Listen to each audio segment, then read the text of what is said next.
নমস্কার, আমি ডক্টর বোধিসত্ত্ব খান চলে এসেছি সহজ শেয়ার বাজারের আরেকটি নতুন এপিসোড নিয়ে। প্রিয় বন্ধুরা, আশা করি সবাই ভালো আছেন এবং সুস্থ আছেন।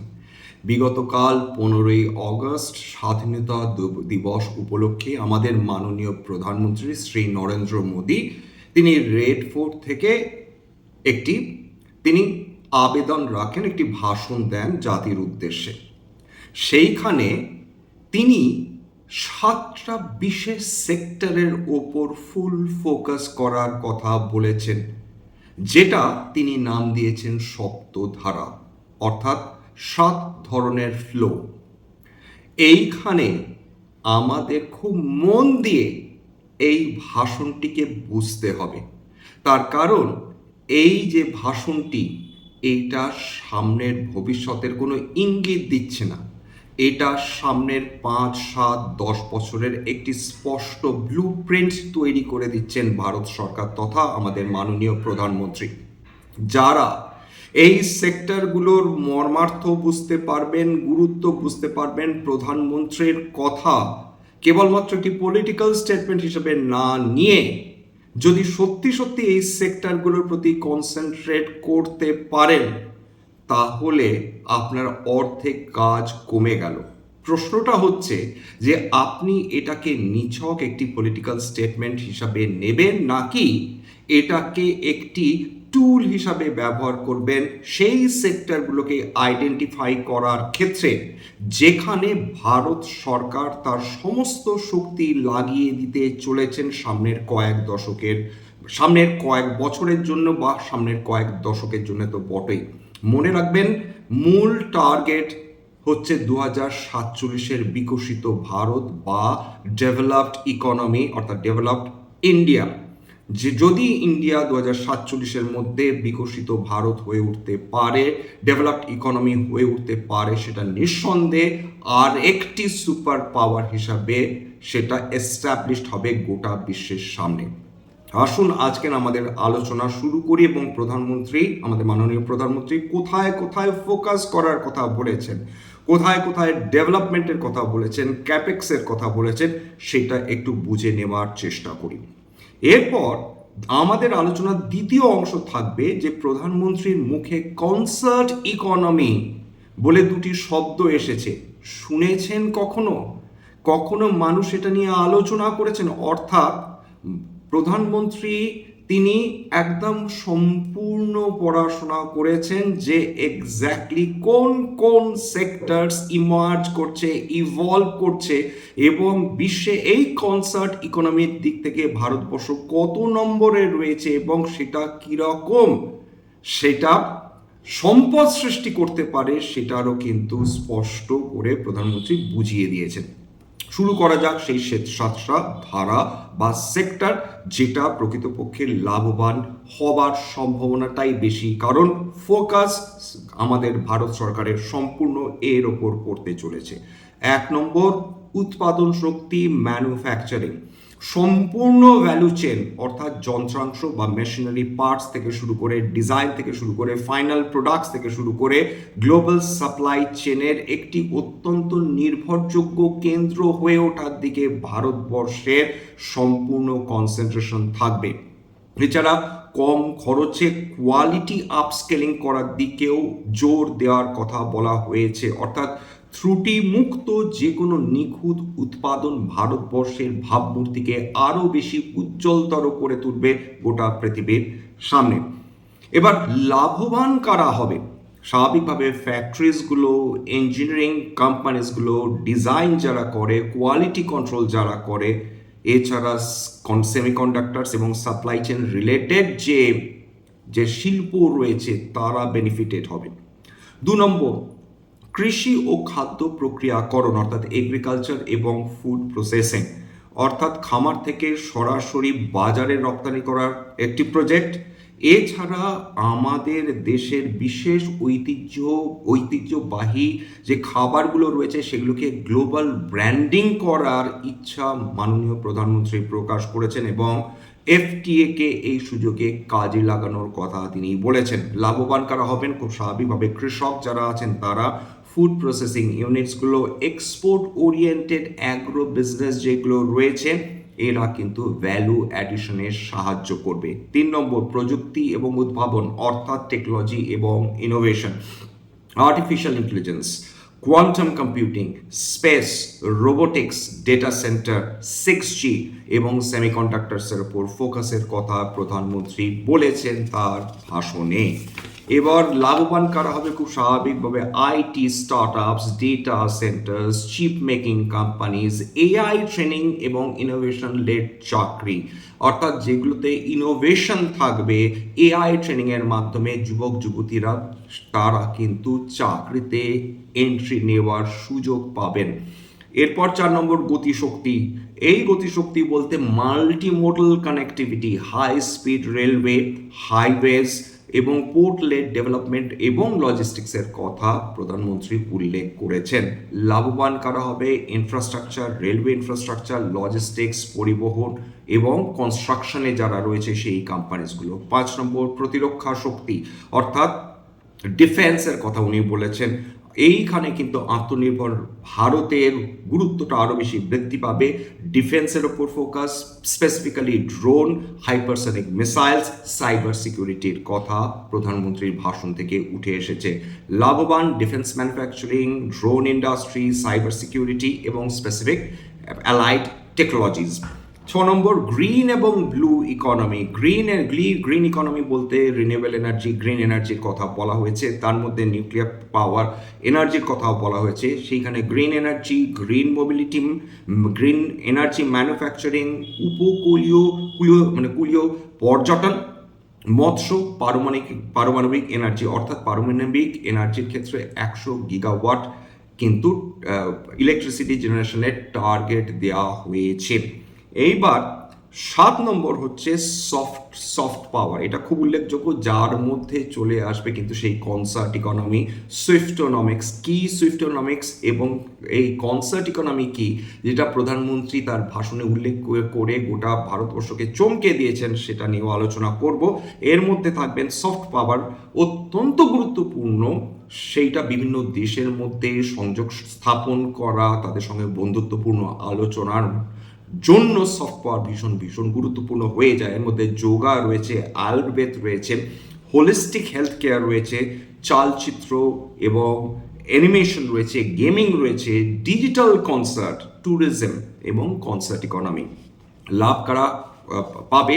এর মধ্যে ক্রিয়েটিভ ইন্ডাস্ট্রি রয়েছে, ট্যুরিজম, হেলথ কেয়ার, যেমন হিল ইন ইন্ডিয়া প্রজেক্টের কথা বলেছেন উনি, কালচারাল এক্সপোর্ট অর্থাৎ আমরা আমাদের সংস্কৃতিকে বিদেশে কিভাবে এক্সপোর্ট করতে পারি সেটার উপর তিনি জোর দেওয়ার কথা বলেছেন। উল্লেখ্য, কয়েকদিন আগেই বিভিন্ন সমাজ মাধ্যম এবং সংবাদপত্রে দেখছিলাম যে নি রিপ্লেসমেন্ট সার্জারির জন্য একজন ব্রিটিশ সিটিজেন নাগরিক তিনি ভারতবর্ষে এসে নি রিপ্লেসমেন্ট সার্জারি করাচ্ছেন এবং তার এই নি রিপ্লেসমেন্ট সার্জারি করার জন্য তার প্রায় 50 লক্ষ টাকা তার সেভিংস করা সম্ভব হয়েছে। অর্থাৎ ভারতবর্ষ দ্রুত একটি মেডিকেল হাব এবং মেডিকেল ট্যুরিজমের জন্য পপুলার হয়ে উঠছে বিভিন্ন বিদেশি মানুষজনের জন্য বা রোগীদের জন্য।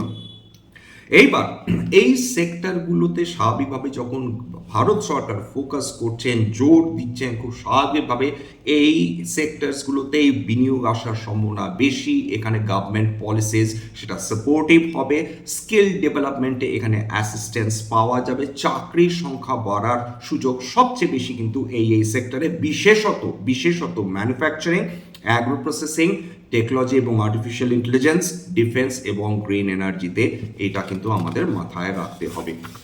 তাহলে এই যে এই যে শব্দ ধারার কথা প্রধানমন্ত্রী বলছেন তার ইন্ডিপেন্ডেন্স ডে ভাষণে বলছেন, এতে একটা জিনিস ভীষণ ক্লিয়ার, গভর্নমেন্ট ক্যাপেক্স কোথায় হবে, সরকার কোথায় খরচ করবেন, ডেফিনেটলি ক্লিয়ার হয়ে গেল। কেন্দ্রীয় বাজেটে একটা রূপরেখা থাকে, সেটাতে শিলমোহর দিলেন প্রধানমন্ত্রী। এছাড়া পলিসি প্রায়োরিটি কোন কোন সেক্টরে থাকবেন সেটাও তিনি একদম স্পষ্টত বুঝিয়ে দিলেন। অর্থাৎ 7টি স্তম্ভ একদম আমাদের কাছে ক্লিয়ার। একবার রিটারেট করছি, ম্যানুফ্যাকচারিং 1 নম্বর, 2 নম্বর এগ্রিকালচার এবং ফ্রুট প্রসেসিং, 3 নম্বর টেকনোলজি এবং ইনোভেশন, 4 নম্বর গতিশক্তি, 5 নম্বর ডিফেন্স, 6 নম্বর গ্রিন এবং ব্লু ইকোনমি, 7 নম্বর কিন্তু সফট পাওয়ার। এইবার আপনারা যদি জিজ্ঞাসা করেন এইগুলো তো বুঝলাম, আমার চোখে তাহলে র্যাঙ্কিং কি হতে পারে? এটা আমার ব্যক্তিগত মতামত, আপনাদের মানতে হবে এমন কোনো কারণ নেই। আমি ব্যক্তিগতভাবে বিশ্বাস করি technology, artificial intelligence, semiconductor, data centre সামনের কয়েক বছর রাজত্ব করতে চলেছে, এই ব্যাপারে কোনো সন্দেহ নেই। সরকার 7টা থেকে 8টা নতুন সেমিকন্ডাক্টর প্ল্যান্টের কথাও কিন্তু ঘোষণা করে দিয়েছেন, অর্থাৎ এটা একটা ভেরি লং টার্ম অপরচুনিটি, এই ব্যাপারে কিন্তু কোনো সন্দেহ নেই। 2 নম্বর র্যাঙ্কিং অনুযায়ী আমার যেটা প্রেফারেন্স সেটা হচ্ছে ডিফেন্স, এরোস্পেস, ড্রোনস এবং ইলেকট্রনিক্স। অলরেডি আপনারা জানেন যে ভারতবর্ষ ডিফেন্স এক্সপোর্ট দুর্দান্তভাবে বৃদ্ধি করে চলেছে। ইতিমধ্যেই 80টার বেশি দেশে ভারতবর্ষ নিজেদের প্রোডাক্ট বিক্রি করে চলেছে, এবং এর মধ্যে যেটা সবচেয়ে গুরুত্ব পাবে তার মধ্যে হচ্ছে defence indigenisation, drones, counter drones, hypersonic technology. সেখানে ভারত সরকার দারুণভাবে যে কোম্পানিজগুলো টেকনোলজিক্যাল নো হাউস এবং ইমপ্রুভমেন্ট করে চলেছে, তাদের স্কিল ইউজ করে চলেছে ডিফেন্স ইকুইপমেন্টস ডেভেলপমেন্টে, সরকার তাদেরকে ফুল সাপোর্ট দেবে বলে জানিয়ে দিয়েছে। 3 নম্বর র্যাঙ্কিং অনুযায়ী ম্যানুফ্যাকচারিং, ইলেকট্রনিক্স এবং ক্যাপিটাল গুডস, এবং তার মধ্যে খুব স্বাভাবিকভাবে চায়না +1 পলিসি রয়েছে। গ্লোবাল চেন সাপ্লাইয়ের একটি গুরুত্বপূর্ণ দেশ হিসাবে ভারতবর্ষ ইভলভ করছে। ডোমেস্টিক ম্যানুফ্যাকচারিং, ভারতবর্ষেই এই কাজগুলো হবে, এইটার উপর সরকার যেহেতু ফোকাস দিচ্ছেন, দীর্ঘমেয়াদী সময় এই সেক্টরটি কিন্তু ভীষণ শক্তিশালী হয়ে ওঠার সম্ভাবনাই বেশি।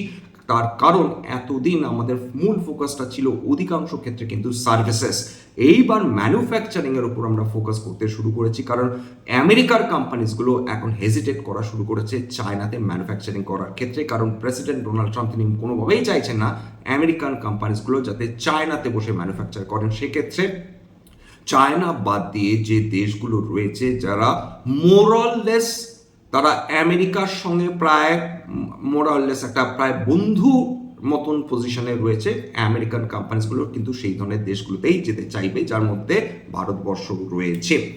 এরপর 4 নম্বর ইনফ্রাস্ট্রাকচার, গতিশক্তি, লজিস্টিক্স। একটা দেশ তখনই সুপার পাওয়ার হয় যখন তার বিশ্বমানের রোডস ইনফ্রাস্ট্রাকচার থাকে, রেলওয়ে ইনফ্রাস্ট্রাকচার থাকে, পোর্টস থাকে, ওয়্যার হাউসেস থাকে, ট্রান্সমিশন থাকে, ইঞ্জিনিয়ারিং থাকে, অর্থাৎ বহু সেক্টরে সরকারের এই অ্যাক্টিভ ফোকাসে এটা কিন্তু একটা মাল্টিপ্লায়ার এফেক্ট সৃষ্টি করতে পারে অর্থনীতির দৃষ্টিভঙ্গি থেকে। 5 নম্বর রিনিউয়েবল এনার্জি, নিউক্লিয়ার এনার্জি এবং গ্রিন ইকোনমি।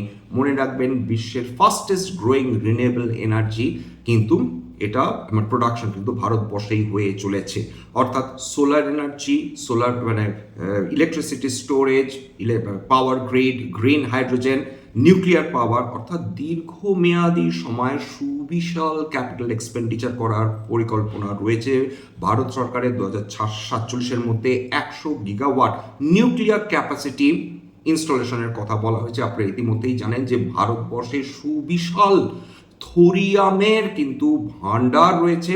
সমস্ত সমুদ্র তট যদি দেখেন, পশ্চিমবঙ্গ থেকে শুরু করে একদম রাইট তামিলনাড়ু, কেরালা অবধি, সেখানে কিন্তু থোরিয়াম সমুদ্রের বালিতেই উপস্থিত। সেই জায়গাটা, এইটা আমাদের পক্ষে একটা বড় অ্যাডভান্টেজ, অর্থাৎ থোরিয়াম রিঅ্যাক্টার্স তৈরি করা। এবার 6 নম্বর এগ্রিকালচার, ফুড প্রসেসিং এবং এগ্রি এক্সপোর্টস। আর এইটা তো অলরেডি আলোচনা করে নিলাম যে এখানে ভ্যালু অ্যাডিশনের উপর জোর দেওয়া হয়েছে। ব্লু ইকোনমি, ফিশারিজ, মেরিটাইম, অর্থাৎ পোর্টসের ওপর জোর, বন্দরের ওপর, শিপিং এর ওপর জোর, ফিশারিজের ওপর জোর, মেরিন টেকনোলজি, কোস্টাল ইনফ্রাস্ট্রাকচার ডেভেলপমেন্টের উপর ভারত সরকার জোর দিতে চাইছেন। এবার আপনারা ডেফিনেটলি বলবেন যে শুধু সেক্টর আলোচনা কি করে কি কিছু লাভ আছে, কিছু তো কোম্পানিজেরও খুব গুরুত্বপূর্ণ, সেই জায়গাটায় চলে এসেছি, কোনো ফাঁক রাখবো না। উৎপাদন অর্থাৎ ম্যানুফ্যাকচারিং প্লাস সেমিকন্ডাক্টর এইভাবে ভাগ করেছি। যে কোম্পানিজগুলো সবচেয়ে উল্লেখযোগ্য ভূমিকা নিতে পারে, এর সঙ্গে জানিয়ে রাখি এগুলো ডেফিনেটলি একসঙ্গে এত কোম্পানি কখনোই রিকমেন্ডেশন হতে পারে না। রিকমেন্ডেশন দেওয়া বা অ্যাডভাইস দেওয়া বা বাইসেলের সাজেশন দেওয়া কোনো রকমই আমার উদ্দেশ্য না, কেবলমাত্র আপনাদের ডেটা হিসাবে আমি আপনাদের এই কোম্পানিজগুলোর নাম তুলে ধরছি যারা প্রকৃতপক্ষে উৎপাদনের ক্ষেত্রে তারা দারুণভাবে অ্যাক্টিভ ভারতবর্ষে। ডিকসন টেকনোলজিস, ক্রম্পটন গ্রিপস পাওয়ার, কেনস টেকনোলজি, সেরমা, এসজিএস, এরা অর্থাৎ এছাড়া এরা কিন্তু ইএমএস এবং ইলেকট্রনিক্স ম্যানুফ্যাকচারিংয়ের সঙ্গে একদম ডিরেক্টলি মানে তারা যুক্ত। 2 নম্বর হচ্ছে সেমিকন্ডাক্টর সম্পর্কিত, খুব স্বাভাবিকভাবে যে কোম্পানিজগুলোর মধ্যে নাম করলাম তার মধ্যে 2-1টা কোম্পানি ডিরেক্টলি সেমিকন্ডাক্টর তারা ব্যবসার সঙ্গে যুক্ত হয়ে গেছে। এর সঙ্গে অ্যাড করুন টাটা ইলেকট্রনিক্স, যেটা খুব স্বাভাবিকভাবে সাপ্লাই চেনে একটা বড় প্লেয়ার। টাটা ইলেকট্রনিক্স কিন্তু লিস্টেড কোম্পানি নয়। এছাড়াও অটো এবং ক্যাপিটাল গুডসের ক্ষেত্রে Bharat Forge, Cummins India, Larsen and টুরবো। 2 নম্বর, এই কৃষি এবং খাদ্য প্রক্রিয়াকরণের ক্ষেত্রে স্বাভাবিকভাবে ফাস্ট মুভিং কনজিউমার গুডসের নামগুলোই আসবে, ITC, Britannia, Nestle India, Tata Consumer, Varun Beverages. Processing এবং এক্সপোর্ট ওরিয়েন্টেড কোম্পানিজ কারা রয়েছে? বলরামপুর চিনি, ত্রিবেণী ইঞ্জিনিয়ারিং, ইথ প্যারি, যারা একই সঙ্গে সুগার এবং ইথানল দুটোই উৎপাদন করে থাকে। এছাড়া অন্যান্য কোম্পানিজগুলোর মধ্যে রয়েছে পতঞ্জলি ফুডস, প্রতাপ স্ন্যাক্স টাইপের ফুড কোম্পানি। 3 নম্বর, প্রযুক্তি ইনোভেশন। এইটা সবচেয়ে সম্ভবত সবচেয়ে গুরুত্বপূর্ণ লিঙ্ক বলা যেতে পারে। Artificial intelligence, data centre, robotics, 6G, অর্থাৎ যে এরিয়াতে সবচেয়ে বেশি গ্রোথ হতে পারে ভারতবর্ষে সেটা কিন্তু এই সেক্টর, মানে এই সেক্টরগুলো বা সাবসেক্টরগুলো। এর মধ্যে কারা রয়েছে? আইটির ক্ষেত্রে খুব স্বাভাবিকভাবে বড় বড় সুবিশাল কোম্পানিজগুলো, TCS, Infosys, HCL tech, Wipro. EMS হার্ডওয়্যারের ক্ষেত্রে আবার কিছু নাম রিপিটেড হবে, করার নেই, কারণ এরা সর্বঘটে বর্তমান কালা হয়ে বসে রয়েছে। Dixon Technologies, Kaynes Technologies, Amber Enterprises. আচ্ছা, এরপর চলে আসি হচ্ছে গতিশক্তি, অর্থাৎ পরিকাঠামো এবং লজিস্টিক্স ইনফ্রাস্ট্রাকচার। লার্সেন অ্যান্ড টুরবোকে বাদ দিয়ে কোনো আলোচনা হয় না। এছাড়া রেলওয়ে ইনফ্রাস্ট্রাকচারের ক্ষেত্রে ইরকন ইন্টারন্যাশনাল, আরভি, এনএল, কল্পতরু প্রজেক্টস। কেবল ইলেকট্রিক্যালসের ক্ষেত্রে কেআই ইন্ডাস্ট্রিজ, পলিক্যাব। লজিস্টিক্সের ক্ষেত্রে ডেলিভারি টাইপ কোম্পানি। প্রতিরক্ষা ডিফেন্সের ক্ষেত্রে Bharat Electronics Limited, Hindustan Aeronautics Limited, Bharat Dynamics, Solar Industries, Zentech, MTR Technologies, Astra Microwave, data প্যাটার্নসের মতন কোম্পানি রয়েছে। এছাড়া লার্সেন অ্যান্ড টুরবো, সেটা কিন্তু ডিফেন্সের ক্ষেত্রে এবং অবশ্যই স্পেসের ক্ষেত্রে খুব গুরুত্বপূর্ণ একটি কোম্পানি। এছাড়া গ্রিন ব্লু ইকোনমির ক্ষেত্রে renewable energy, Adani green energy, Tata power, Waaree energy, Suzlon, Borosil renewables. Power ইকুইপমেন্টের ক্ষেত্রে ভেল, Hitachi energy, Thermax, CMS energy. Nuclear ও গ্রিন হাইড্রোজেন সম্পর্কিত কোম্পানিজগুলো স্বাভাবিকভাবে লার্সেন অ্যান্ড টুরবো আবার এবং ভারত হেভি ইলেকট্রিক্যালস লিমিটেড বা ভেল। মৎস্য কোস্টাল যদি মানে ইনফ্রাস্ট্রাকচার ডেভেলপমেন্টের ক্ষেত্রে খুব ছোট ছোট কোম্পানিজ রয়েছে, কিছু অ্যাগ্রো কোম্পানি রয়েছে, কিছু শিপিং কোম্পানিজ রয়েছে। এছাড়া সফট পাওয়ার, ট্যুরিজম এবং হসপিটালিটির ক্ষেত্রে খুব স্বাভাবিকভাবে ইন্ডিয়ান হোটেলস বা তাজ হোটেলস, লেমন ট্রি গ্রুপ। এছাড়া কিছু ক্রিয়েটিভ কন্টেন্ট রিলেটেড, কিছু মিডিয়ার রিলেটেড, এন্টারটেনমেন্ট রিলেটেড কোম্পানিজ থাকবে। এছাড়া হেলথ কেয়ারের মধ্যে বা আয়ুর্বেদার মধ্যে খুব স্বাভাবিকভাবে পতঞ্জলি, ডাবর, হিমালয়ের মতন কোম্পানিজগুলো রয়েছে।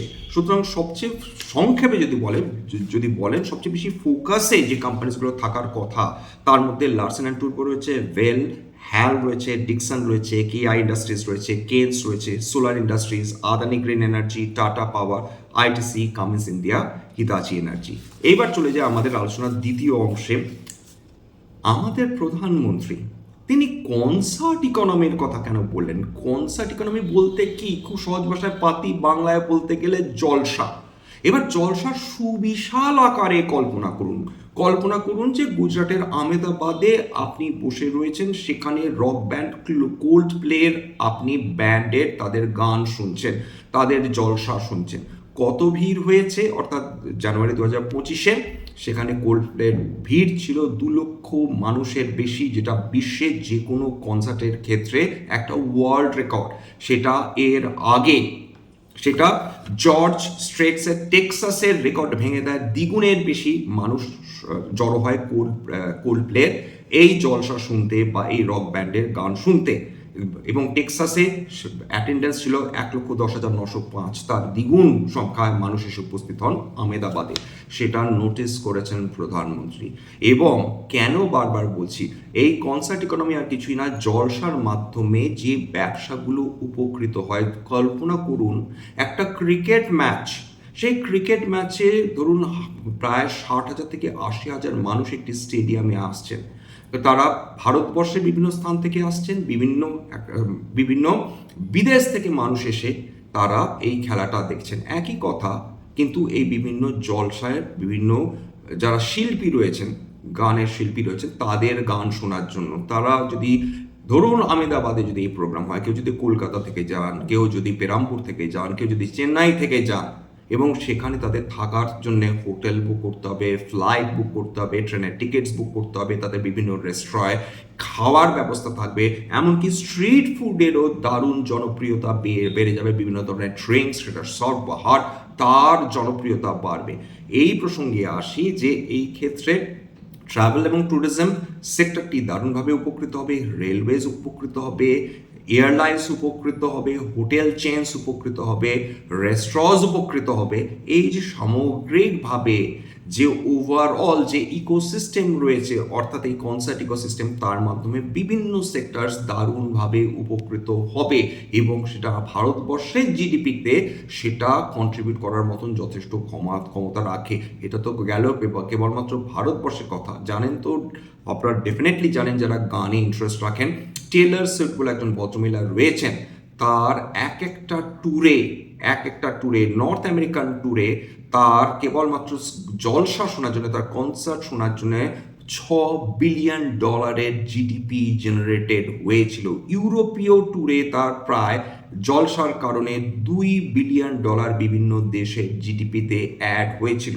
এই মুহূর্তে ভারতবর্ষের স্থান গোটা বিশ্বতে কনসার্ট ইকোনমির ক্ষেত্রে যদি বলেন 7 নম্বর পজিশন, এবং ভারতবর্ষ এই কনসার্ট ইকোনমির কারণে সাউথ কোরিয়া, ফ্রান্স, অস্ট্রেলিয়ার মতন দেশকে জনপ্রিয়তার নিরিখে পেছনে ফেলে দিয়েছে। আপনারা নিশ্চয় জানেন দক্ষিণ কোরিয়ার বিখ্যাত রক ব্যান্ড হচ্ছে কে পপ, যার জনপ্রিয়তা গোটা বিশ্ব জুড়ে, তাদেরকে পিছনে ফেলে দিয়েছে ভারতবর্ষের এই কনসার্ট ইকোনমি।